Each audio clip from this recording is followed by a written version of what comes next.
बात सुनो, मैं दाऊ हूँ तुम्हारा। वो जो भी था था तो गोवंश से ही ना। तुमसे उसकी हत्या हुई है और तुम्हें इसका प्रायश्चित करना ही चाहिए। पर कैसे करूं? मैं तो चलते चलते थक गया। इतने कंकड़ पत्थर सूख रहे हो या? वैसे तो मैं चलते चलते एक बार मथुरा पहुंच गया था, पर आज ये धूप के कारण पत्थर अभी तक तप रहे हैं। मेरे तो पाँव ही जल गए। सच्ची, यहाँ से निकलूं तो गंगा नहा लूं। गारो सब पोपिया भी वही कहती है काना। हाँ, दाऊ मैया भी कहती है तू बड़ा हो जाए तो मैं गंगा नहा लूं, तू चरण व्रत कम करे तो मैं गंगा नहा लूं, अच्छे से भोजन करना आरंभ कर दे तो मैं गंगा नहा लूं। हाँ, माँ भी बात बात पर ऐसा ही कहती है। और जब मैंने इसका कारण पूछा तो उन्होंने बताया कि गंगा में स्नान करने से सारे पाप धुल जाते हैं।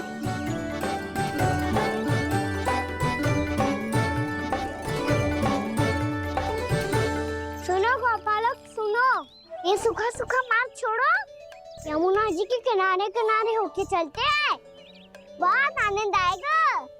काना, मैं गंगा की बात कर रहा था, यमुना की नहीं। तो आप चलिए तो सही।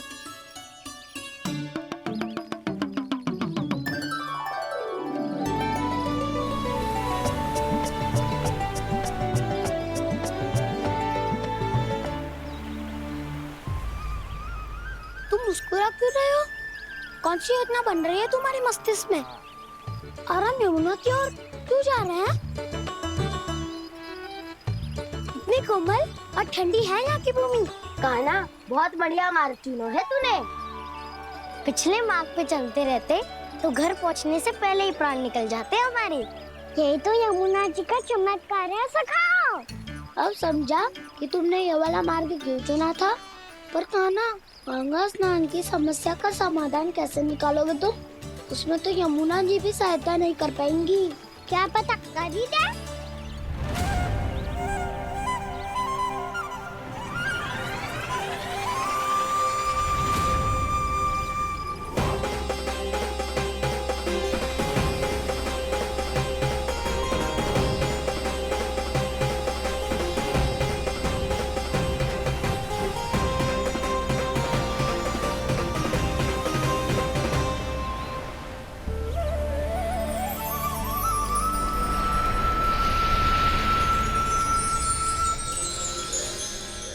देवी यमुना, आज आपकी लहरों में अलग ही उत्साह है।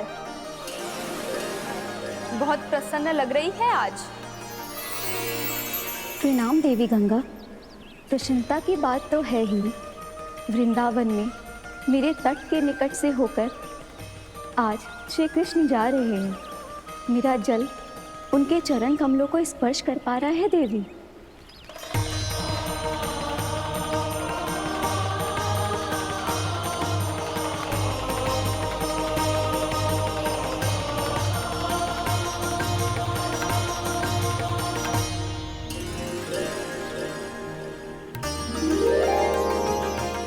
बस यही सोच सोचकर मेरा एक एक बूंद हर्षित हो रहा है देवी। आप कितने सौभाग्यशाली है देवी। प्रभु विष्णु के अवतार श्री कृष्ण के चरण कमलों का स्पर्श, उनका वंदन कर सकती है आप, उनकी लीलाएं देख सकती है, नित्य ही उनके दर्शनों का पुण्य प्रताप प्राप्त कर सकती है। किसी तरह आपके जैसा सौभाग्य मुझे मिल पाता तो धन्य हो जाती मैं। तथास्तु। किसी इच्छा पूरी करने का वरदान दे रहे हो कान्हा?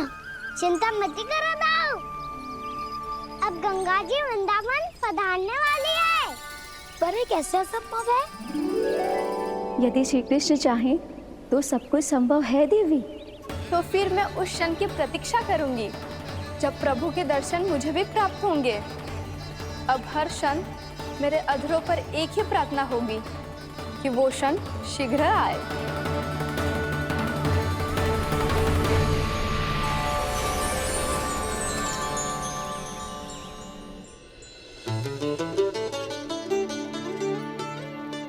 लग तो है इस बार दीपावली की सारी सजावट का दायित्व घर के पुरुषों ने ले रखो है।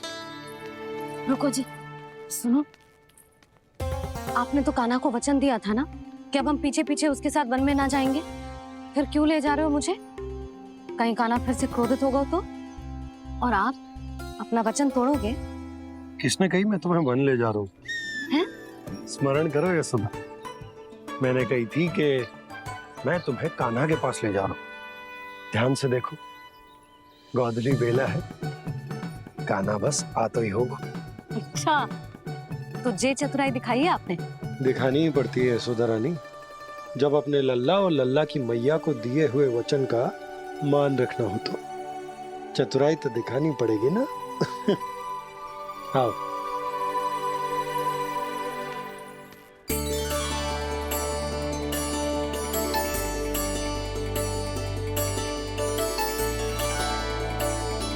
तो अपने अपने पतियों को काम सौंप कर सब यहाँ आ गई। इसी को तो ममता कहते हैं नंद जी। दीपावली जैसे त्योहार की व्यवस्था छोड़कर सब अपने लल्ला की प्रतीक्षा में हैं। जे आगे सारे बालक। मैया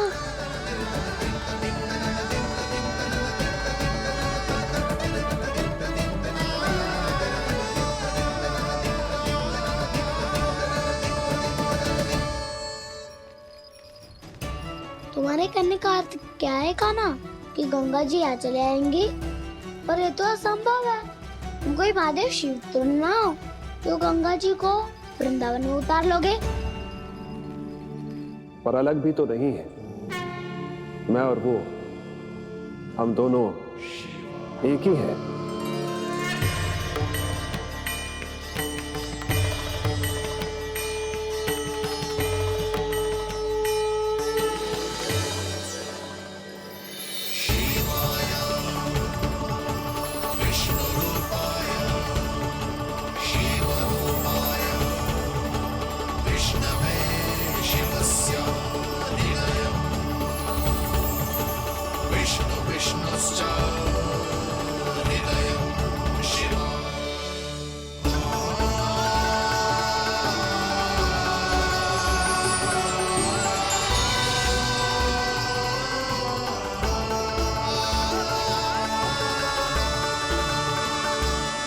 ये क्या देख रहा हूँ मैं?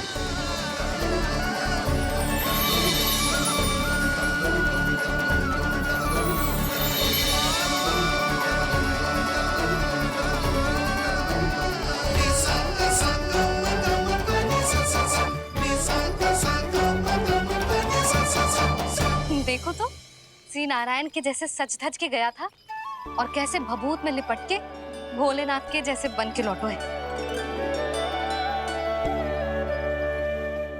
हम दोनों एक ही तो है मैया, कोई अंतर ना है मुझ में और शिव जी में। हम दोनों ही जीव प्रेमी हैं, प्राणियों से भी निस्वार्थ भाव से प्रेम करते हैं और पशुओं से भी।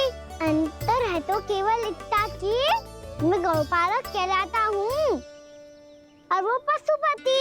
मैं गौपालक कहलाता हूँ और वो पशुपति।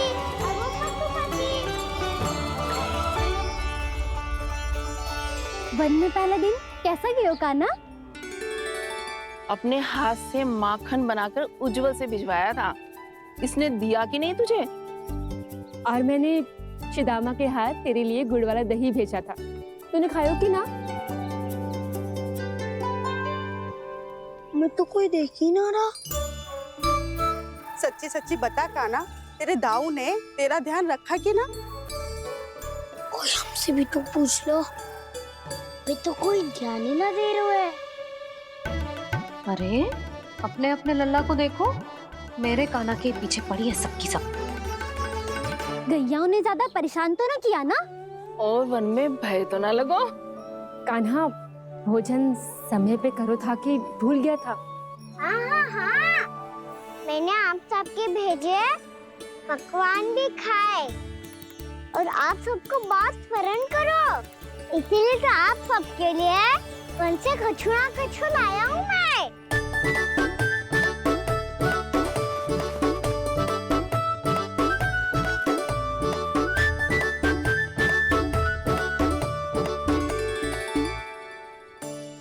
कब से इसके लिए व्याकुल थी मैं, यहीं खड़ी थी, पर इसके पास तो इतना भी समय ना है अपनी मैया की ओर आंख उठा के भी देख ले।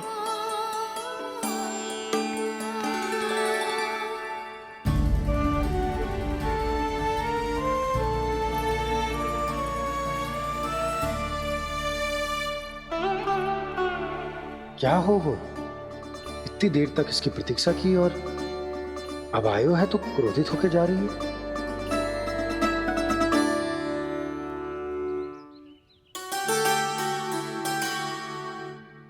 केवल गोपियों का ध्यान है, मैया का कछु ध्यान ही ना है। बस मैं ही मूर्ख हूं, पूरा दिन इसको स्मरण करती रही, भूखी प्यासी इसकी चिंता करती रही, और जे गोपियों के लिए फूल लायो है और अपनी मैया के लिए कछु न।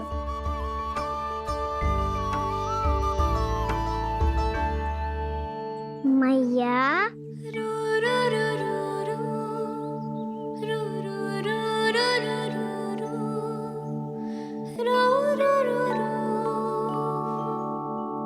अरे वाह, मेरे स्वागत से तो पूरा वृंदावन सजा दिया आपने। अधिक प्रसन्न होने की आवश्यकता ना है। वृंदावन तेरे लौटने की प्रसन्नता में ना, राम जी के अयोध्या लौटने की प्रसन्नता में सज रहा है। दीपावली है कल।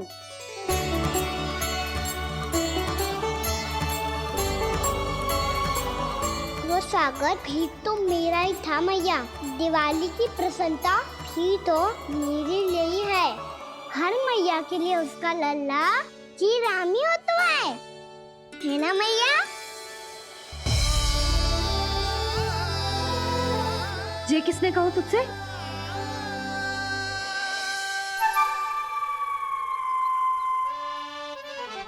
नाना, मैंने कछु ना बोला इसे।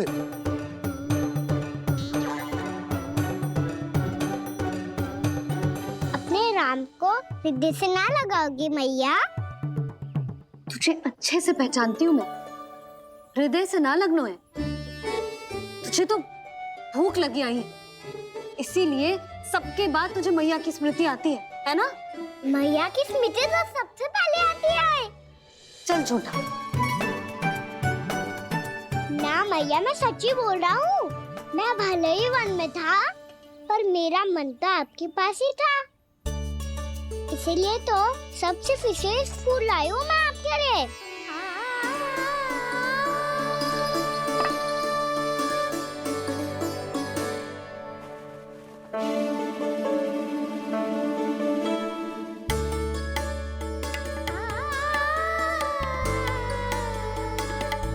ये मेरे लिए लाया है तू? हाँ,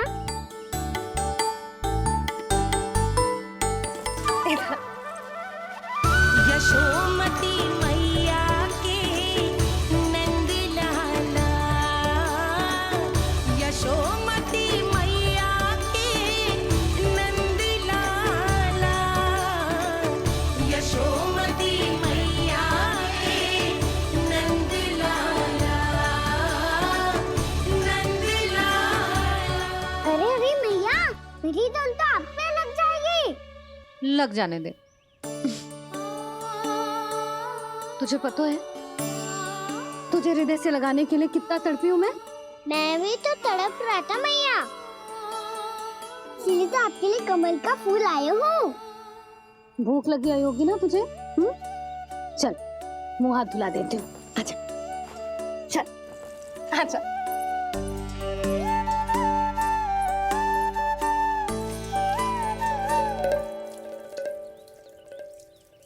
अच्छा एक बात बता नन्ना, तूने कमल के फूल को विशेष क्यों कहा? क्योंकि कमल कीचड़ में उगता है, फिर भी अपने पे कीचड़ ना लगने दे दो। अपनी मर्यादा को भंगना नहीं दे दो।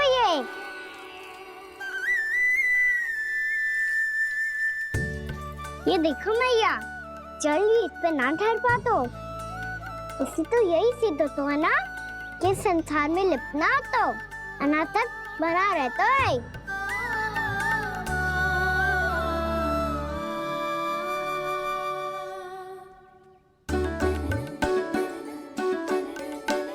मर्यादा अनासक, कहाँ से आयो इतना सारा ज्ञान एक ही दिन में? और ये कमल का फूल मुझे देकर क्या जताना चाहते है? इसके जैसे मैं भी अनासक्त बन जाऊं? बोले में हानि ना है मैया, कौन जाने भविष्य में आवश्यकता पड़ जाए। भविष्य में आवश्यकता? जो मुंह में आए बोलते हैं, चुप कर। हाँ, बड़ी बड़ी बातें बाद में करना, पहले तू मुझे ये बता आज वन में क्या क्या हुआ? सखा बत्तासुर का भेद छिपा नहीं पाएंगे, कोई ना कोई तो उगल ही देगा। और यदि उज्जवल ने बताया तब तो बड़ा चढ़ा के ही बोलेगा। इससे तो अच्छा है मैं ही बता दूं। पता है मैया, हम सब गैयाओं की रक्षा वैसे ही कर रहे थे, पर से सृष्टि की रक्षा अष्ट दिक्पाल करती है। अच्छा, हाँ, पर तभी विचित्र घटना हुई। एक वक्त अचानक ही बहुत हिंसक हो गया, पर भगवान श्री नारायण ने सब संभाल लिया। ऐसा उठा के पटको उसे, एक ही क्षण में सारी समस्या समाप्त हो गई। संगत का असर हो तो है जो सुना था, आज देख भी लियो लल्ला, तू भी उज्जवल के जैसे बड़बोला होता जा रहा है। चल। मैं सच्ची कह रहा हूँ मैया।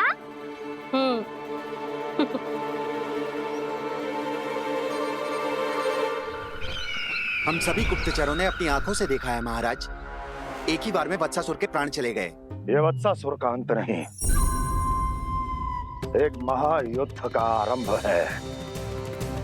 मेरे और उस विष्णु अवतार के मध्य महायुद्ध।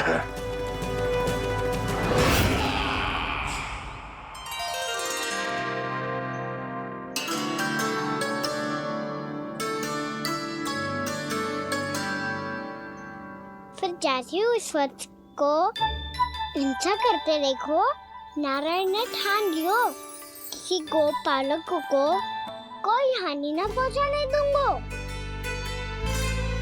फिर उन्होंने उसे चुनौती दी। अब बस कर लल्ला, जब से आयो है ना तब से कई बार सुना चुका है। मैं रंगोली समाप्त कर लूं, फिर लक्ष्मी जी की पगचिन बनाने में मेरी सहायता करियो।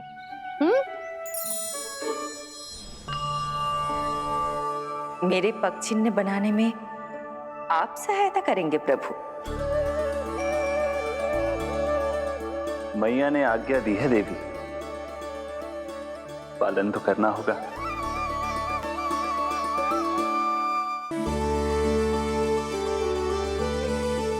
अभी पक्षी क्यों बना रहे हो मैया? लक्ष्मी जी तो अभी आई ना है। दीपावली के दिन वो आए, इसीलिए तो उनके स्वागत के लिए जो पगचिन बनाया जाता है लल्ला। पर दिवाली के दिन तो राम जी आए थे, तो फिर हम लक्ष्मी जी के पगचिन क्यों बनाते हैं मैया? तो राम जी के साथ वनवास से कौन लौटा था? लक्ष्मण जी और सीता जी। और सीता जी कौन है? कोई तो लक्ष्मी जी है लल्ला।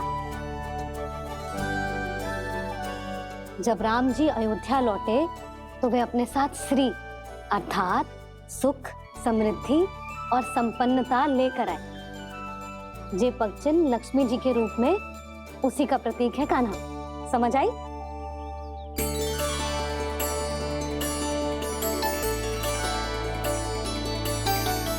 लो, मुझे तो पूर्णा मौसी के यहाँ जाना है, उनका आशीर्वाद लेने।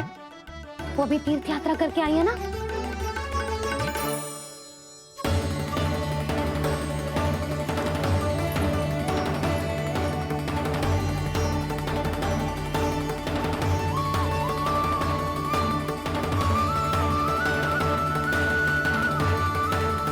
ओम नमो नारायण, ओम नमो नारायण। सबको बुला तो लियो है मैंने, पर मैं प्रवचन में का सुनाऊंगी, कछु समझ ही ना आ रहा है। दीपावली तो कल है दादी, पर आप आज ही क्यों सजा रहे हो? क्योंकि मेरे राम तो आज ही आएंगे मेरे आश्रम में।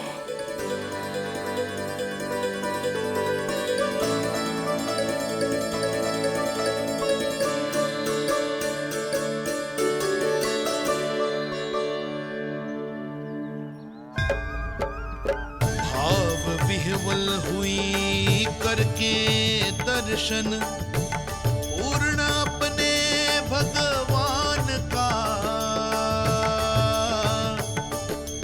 स्तब्ध खड़ी रह गई देखती, तेज कृष्णा और श्री